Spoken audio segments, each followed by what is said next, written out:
but you have a number of rhythms that are all intersecting, all operating together. And it's astounding to really understand how that works. There is a kind of listening that has to happen that doesn't happen in Western music. That listening is listening for something as well as to something. You are listening to what the rhythms that are around you are playing, and you are forming those relationships.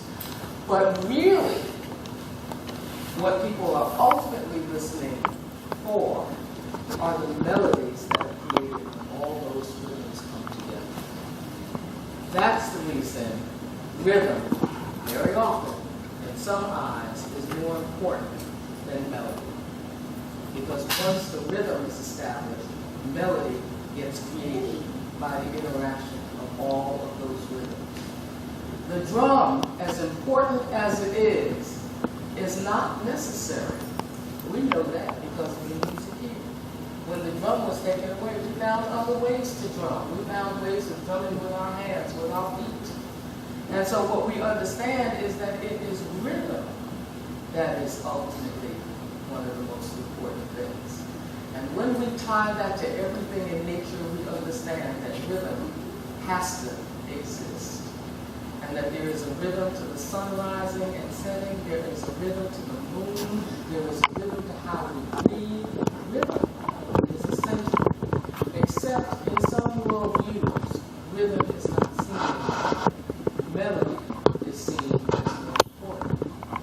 But I think people don't understand all the ways that melody can be complete. At any point you don't understand, please stop.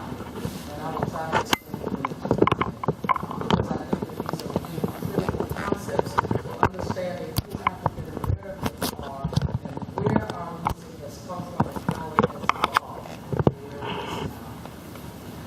So we look at function. We look at rhythm. We look at call and response. We look at the fact that African music is very repetitive. Repetition doesn't mean that it's the same every time it goes around. It just means it keeps going around and comes back to a starting point and goes again and goes again and goes again.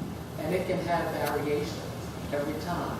But there's another element to that, and that is each time it goes around, it becomes a little more intense. And so it heats up. And things happen when it heats up. It is when you have repeated it enough times for something to happen that you have created the energy that you're looking for. That the baby gets fed, that the food has cooked, that we have a summoning of our sacred and spiritual entities who come and visit either inside of us or through us, and that we have a level of communication that is very, very different than if we had not repeated ourselves again and again and again. Repetition is very healing.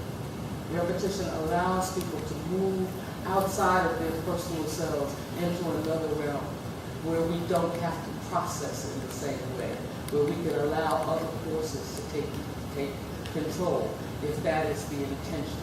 So repetition is very important. And you all know, if you've seen circle dances, if you've seen shouts, you understand the power of repetition.